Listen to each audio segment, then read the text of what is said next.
Nagbukas ang pelikula sa ating bida na nagngangalang Rama, isang rookie ng Mobile Brigade Officer at kasalukuyan siyang nag-ehersisyo para sa kanyang unang misyon bilang isang ganap na pulis. Nanalangin muna siya upang humingi ng patnubay sa Diyos bago nagpaalam sa buntis niyang asawa na si Fika. Paglabas niya, nakaabang ang ama niyang bakas ang lungkot sa mukha, at nagwika si Rama sa kanyang ama na sinasabing sa anumang paraan, ibabalik ko siya. Bahagya ng sumikat ang araw kasabay ng pagbuhos ng ulan, isang tactical unit ay papunta sa kanilang misyon sa pangunguna ni Sergeant Yaka. Sinabi niya na ang target nila ay isang matinik na drug lord na nagngangalang Tama Riyadi, at talagang iginagalang ito sa mundo ng krimen. Ang kuta nito ay isang matatag na gusali na naging no-go zone sa pulisya sa loob ng mahigit 10 taon, kaya nagpahintulot ito sa halos lahat ng kriminal para doon magtago.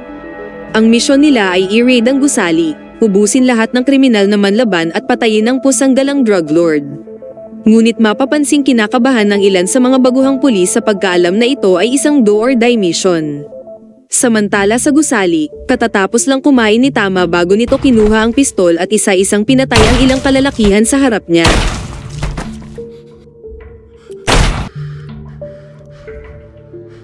Balik sa tactical unit, tinanong ni Rama ang leader kung bakit ngayong araw ang napili niya sa pagsalakay sa gusali, ngunit si Rama, bilang isang baguhang pulis ay sinagot ni Sergeant Yaka na laging maging handa sa anumang araw o oras. 30 segundo bago marating ang gusali, ang buong team ay inihanda na ang kanilang mga armas bago lumabas ng sasakyan. Hinihintay sila ni Lieutenant Wayo at sinabi kay Yaka na panatilihing sa likuran lang ang mga baguhang pulis dahil hindi daw ito isang ideal training ground. Sa pangunguna ni Yaka at Wayo, nakarating sila sa entrance ng gusali. Inatasan ni Yaka ang kanyang second in command na si Bowo na sinasabing maghiwalay sila sa dalawang unit kung saan ang kanyang unit ang magmamasid sa paligid, habang si Yaka naman at kanyang unit ay tutungo sa Section B3. Ang team ni Bowo ay sinimulang buksan ang pinto, habang ang team ni Yaka ay napahinto nang marinig ang tunog ng telebisyon kung saan isang gwardya ay abalang nanunood. Habang nagpapatuloy, napansin nila ang isang lalaki na binubuksan ng pinto kaya agad siyang kinumpronta ni Bowo.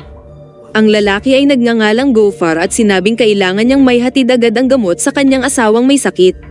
Lakas loob na namagitan si Rama at pinakinggan si Gofar, dahilan upang magdulot ng tensyon sa pagitan nila ni Bowo. Gayunpaman hindi na ito pinansin ni Yaka at sinabi kay Rama na manatili sa likuran habang sinimulan na nilang pasukin ang gusali. Pumasok sila sa unang silid sabay pinusasan ang nabutang kriminal doon, bago tumulak sa ikalawang palapag. Isa-isa nilang pinasok ang bawat silid habang pinupusasan at nilalagyan ng duct tape ang bawat mahuli nila. Nang magpatuloy sila sa sumunod na gusali, narinig nila ang pag-flash ng toilet at namataan ang isang bata doon. Sa takot ng bata ay tumakbo ito sa pintuan na sumisigaw, sa kasamaang palad binaril siya ni Lieutenant Wayo sa leeg sa harap mismo ng kanyang kuya. Hinabol nila ang isa pang binatilyo pero huli na sila dahil napindot na nito ang alarm. Lingid sa kaalaman ng grupo ay pinagmamasdan na pala sila ni Tama sa pamamagitan ng mga nakakalat na CCTV sa buong gusali. Pagkatapos tinawagan niya ang mga kapitbahay na kapwa kriminal. 2 lalaki ang makikitang naghahanda ng kanilang sniper at pinatay ang mga pulis na nasa labas. Nang sumilip ang isang pulis ay sa kasamaang palad na patay din siya ng sniper. Habang sinusuri ng kanyang partner, ang nakagapos na kriminal ay nagawang mapalaya ang sarili sabay kinuha ang itak sa ilalim ng mesa tsaka pinatay ang pulis. Samantala sa armored truck naman, lumapit ang 3 lalaki at walang habas na pinaulanan ng bala ang sasakyan.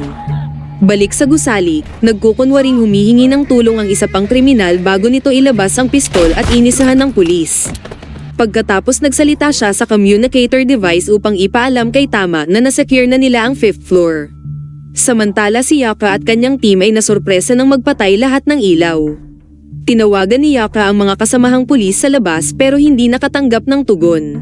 Sa kanilang pagkabigla, nagsimulang magsalita si Tama sa speaker at nag-anunsyo sa lahat ng residente ng gusali na kung sino raw ang makakapatay sa mga peste na nasa 6th floor ay makakatanggap ng permanente at libreng tirahan. Agad hiniling ni Yaka sa lieutenant na magtawag ng backup, ngunit sinabi ni Wayo na wala nang ibang nakakaalam tungkol sa misyon na ito. Galit at dismayado si Yaka pero wala siyang choice kundi magpatuloy alang-alang sa kaligtasan ng kanyang tropa.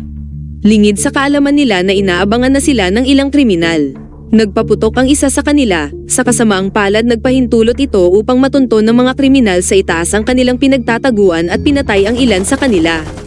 Gumanti din sila ng putok at isang hindi may iwasang bakbakan ang sumiklab sa pagitan ng magkabilang panig. Sa gitna nito, nagkaroon ng argumento ang dalawang katiwala ni Tama na si Mad Dog at Andy, kung saan iginigiit ni Andy na hindi dapat nila pinapatay ang mga pulis dahil magtatawag ito ng backup. Ngunit sumagot si Tama na sinasabing walang backup na darating dahil kilala niya daw mismo kung sino ang nag-organisa ng raid na ito. Tumingin si Andy sa camera at naintriga sa isang partikular na pulis na si Rama. Habang nagpapatuloy ang putukan, sa wakas nagawang makatakas ng mga pulis tungo sa isang silid. Isang pulis ang lumapit sa bintana pero bigla siyang nasabugan. Kumuha si Rama ng palakol at sinimulang hampasin ang sahig upang tumakas sa ibabang palapag. Pinatay nila ang ilang sibilyan at kriminal na nandoon. Hindi ito naging madali para sa mga pulis nang dumugin sila ng kalaban at namatay ang ilan sa kanila. Matalinong kinuha ni Rama ang refrigerator at gas tank upang gumawa ng improvised explosive device. Pagkatapos naglagay siya ng granada sa loob at direktang sumabog ito sa mga kriminal na nag-aabang sa labas. Matapos ang pagsabog, isang problema pa ang paparating sa mga pulis dahil ang mga walang awang machete gang ay papunta na sa kinaroroonan nila. Balik kay Tama na kagigising lang mula sa pagsabog, ay bumangon upang tulungan ang mga kapwa pulis na napinsala ng husto. Bumaba si Andy at Mad Dog para tapusin ang mga pulis. Gusto ni Andy humiwalay ng landas ngunit hindi siya pinayagan ni Mad Dog na walang kasama. Ang machete gang naman ay nasa ikapitong palapag na kung saan nagtatago mismo ang mga pulis. Habang daladala ni Rama ang sugatang si Bowo, inatake sila ng ilang kriminal doon. Pero si Rama, sa kabila ng pagiging baguhang pulis ay hindi maipagkakailang napakahusay niya pagdating sa martial arts.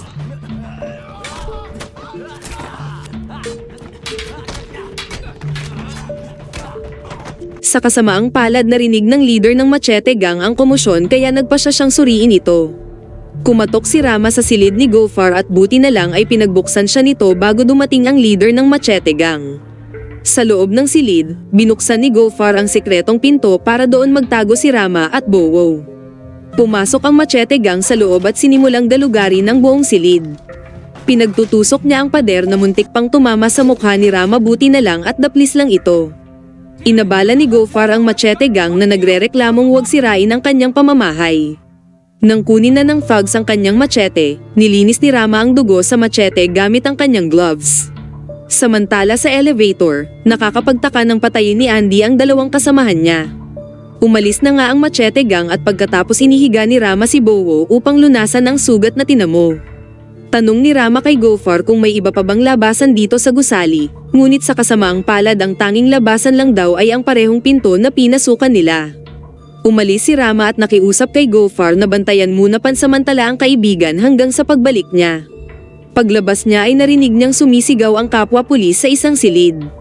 Sa kasamaang palad nakita siya ng isa sa mga kriminal at ang 5 bandido ay agad hinabol si Rama at tinambangan. Subalit dahil sa dami nila ay napilitang tumakbo si Rama. Pero nang makorner siya, napilitan silang labanan ni Rama.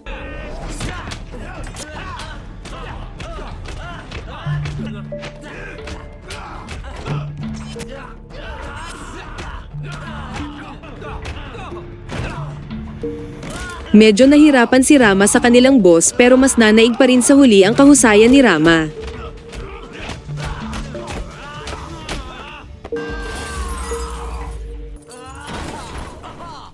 Paika-ika siyang naglakad habang iniisip ang kanyang mag-ina. Bigla na lang siyang hinila ni Andy sa loob ng silid at tinanong kung anong ginagawa niya dito. Balik kay Lieutenant at Yaka, hindi masaya si Yaka sa resulta ng kanilang raid at umaasa pa rin siyang nasa maayos na kalagayan ang ibang kasamahan. Pero nang sabihin ni Wayo na malamang patay na sila, sobrang nagalit si Yaka kay Wayo at itinulak ito sa pader, at tinanong kung sino ba talaga ang nag-utos ng raid na ito dahil pakiramdam niya ay sinetap lamang sila. Pagkatapos nagpa siya si Yaka na hanapin si Rama. Ang problema nga lang sa paglabas niya ay sinalubong siya ni Mad Dog. Hinabol naman ng mga tauhan ni Mad Dog ang lieutenant.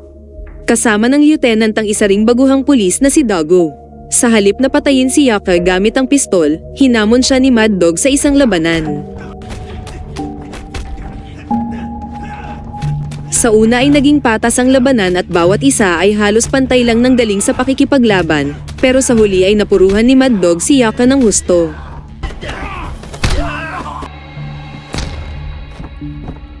Si Andy naman sa kabilang banda ay nakipag-usap kay Rama na sinasabing hindi siya dapat pumunta dito.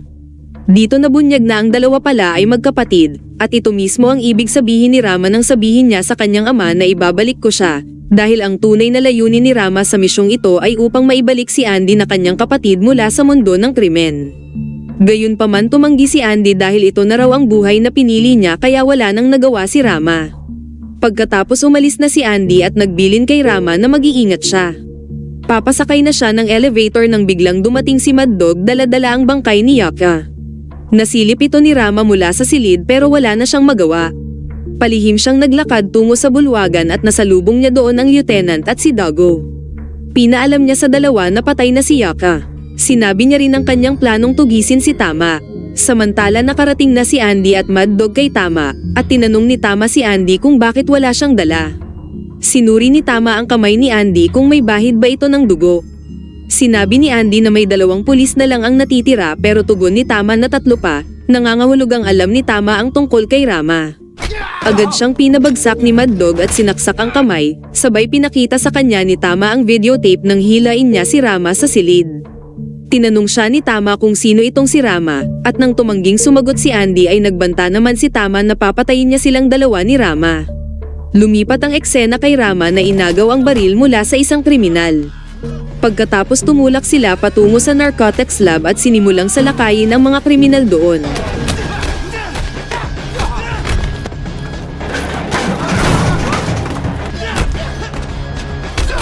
Pagkatapos ubusin ang mga kriminal doon, dumiretso sila sa susunod na palapag ngunit napahinto si Rama nang marinig ang komosyon sa isang silid. Nang silipin niyang ito pala ay ang kanyang kapatid na pinapahirapan, pumasok siya. Si Mad Dog na mahilig makipag-challenge sa labanan, ay hinayaang pakawalan ni Rama si Andy at hinamon silang dalawa sa pakikipaglaban.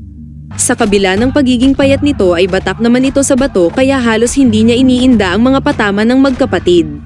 Sa kabilang banda ay nakarating na ang lieutenant sa tugatog na palapag kung saan naroon si Tama. Pinatay niya ang 2 tauhan doon bago kinumpronta si Tama sa kanyang opisina. Tinalian ni Dago si Tama sa kamay pero nakakagulat ng barilin ng lieutenant si Dago. Nagpatuloy ang pakikibaka ng magkapatid sa napakatibay na si Mad Dog.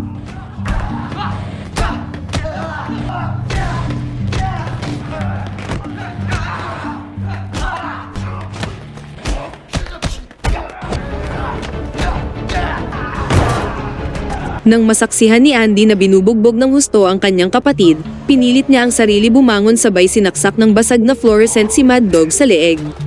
Pero grabe pa rin talaga ang fighting spirit ni Mad Dog na nagagawa pa ring lumaban sa kabila ng sitwasyon niya, pero sa huli ay tinuluyan na siya ng magkapatid.